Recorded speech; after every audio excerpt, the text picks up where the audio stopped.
Ding dong, the witch is dead. Witch oh witch, the wicked witch. Yeah, no, the Warriors are over. It is done. Clay had 0 points on 0 of 10 shooting, 0 of 6 from 3. Curry had 22 on 16 shots. Not bad. 6 turnovers. That was pretty bad.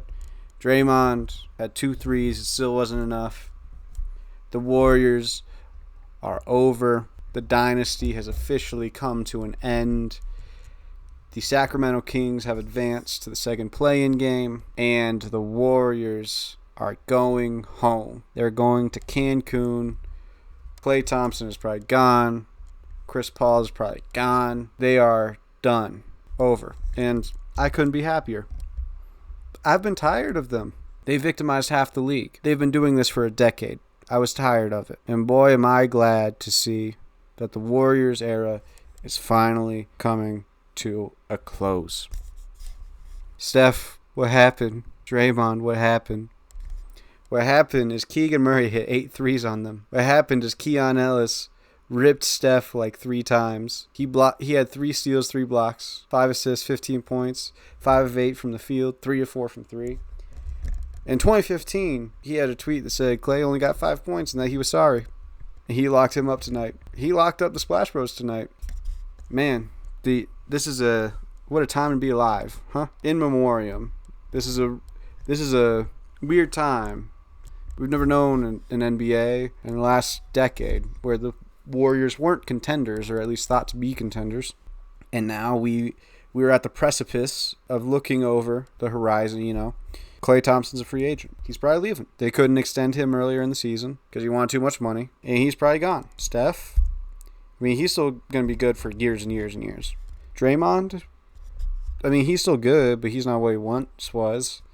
And he still has all the bullshit around him where he's like, you know, punching people, haymakers and whatnot. You don't know how much longer he's going to play for. And mind you, I'm recording this right after the game, so I'm saying a lot of dumb shit probably. But also, Kuminga had 16 on 15 shots. He shot 40% from the field.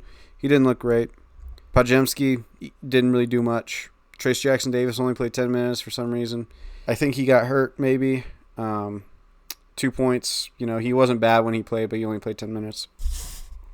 I don't see what the Warriors do besides move on.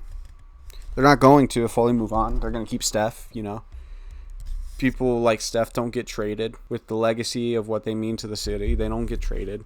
And Steph, his legacy is everything in Golden State. Golden State is Steph Curry, and Steph Curry is Golden State. But, I mean, he only got 2 years left on his contract. Do we see Steph leave? Not necessarily this offseason, but in a couple years maybe. I don't think so, but it could happen. Yeah, the Warriors are over. Congrats to the Kings. They played really good today. They shot really well from 3 as a team. They shot 46%. Keegan Murray was ready to go. He had a bunch of no-dip threes, and God, it's really entertaining to watch him shoot. Like, just the no-dip threes really get me going. Domantas Sabonis played pretty well, like, considering how he played last playoffs. He was all right defensively. He was pretty solid offensively. Keon Ellis, man. Keon Ellis was the X factor tonight. He was a plus 27 in his minutes. They had a hard time scoring on him. He knocked down his threes when he needed to. He was big. De'Aaron Fox obviously was pretty good. The Kings just played really well as a team. They pushed the pace. They dictated what was happening on the court. They played really well. So congrats if you're a Kings fan. Now, to briefly get to the second game, because this is not going to be a long video, I'm just recapping what happened. Lakers, Pelicans. It's a shame that Zion got hurt because Zion had 40 in this game, had 11 rebounds, 5 assists, steal, a block. And he was doing everything he could to put this team on his back and to get them into the playoffs against the Nuggets. And unfortunately, his team sold him for the most part because you had CJ McCollum shoot 4-15 from the field. You had Brandon Ingram shoot 4-12 from the field. Brandon Ingram didn't close. Brandon Ingram played 24 minutes, and not because he was hurt, just because he was ass. Trey Murphy had some heat check threes that went in. He was pretty solid. Herb Jones was pretty solid. Valanciunas sucked in this game. He can't play in the playoffs if you're playing a team that can exploit him, which is a lot of teams. Larry Nance played all right. But unfortunately, Zion got hurt with about 3 minutes left to go. It was a no contact injury from the looks of it. And a tweet just came out that it was a hamstring injury. So I doubt he plays in the next playing game. We'll see. We don't have all the information at the time of recording. But yeah, the Pelicans got really close and then injuries caught up to them, which about sums up their existence, unfortunately, these past few seasons, because they're a really talented team, but they always seem to get injured at the worst possible moments. And Zion, as soon as he got to his first postseason game, was looking great, was looking like the player we all know he can be. He was dominant. He was bully ball. He was going into LeBron's chest, finishing around 3 people in the paint. Finesse was on point. Everything he did was beautiful tonight. And unfortunately, he just got hurt at the worst possible time. And Brandon Ingram and CJ McCollum, they played like ass. CJ McCollum specifically played awful, really poorly. To have 9 points on 15 shots is just unacceptable. The Pelicans need to find someone better than CJ next season. They need to find someone better than Valanciunas. They have a good foundation with like Trey Murphy. Jose Alvarado played really well tonight.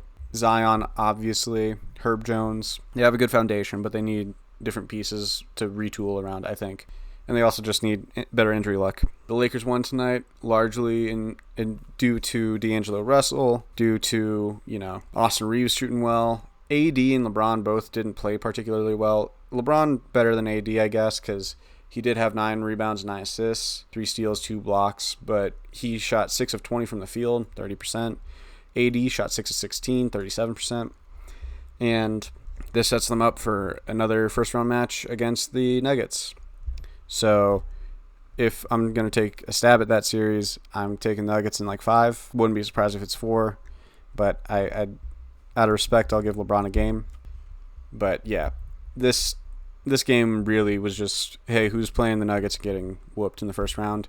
Because I think the Lakers would have stood a genuine chance against the Thunder. I still would have taken the Thunder, but I think they could have pushed them to like 6. I don't see that happening with the Nuggets, so we'll see if that happens or not. But yeah, good playing games tonight. Tomorrow, the slate is the East, and it's 76ers Miami, and we'll see if Miami can whip out some voodoo magic, but Terry Rozier is missing that one, so I'm taking the Sixers in that. And then we have Bulls Hawks, which is Honk's new me. Anyways, yeah, that's all. Bye.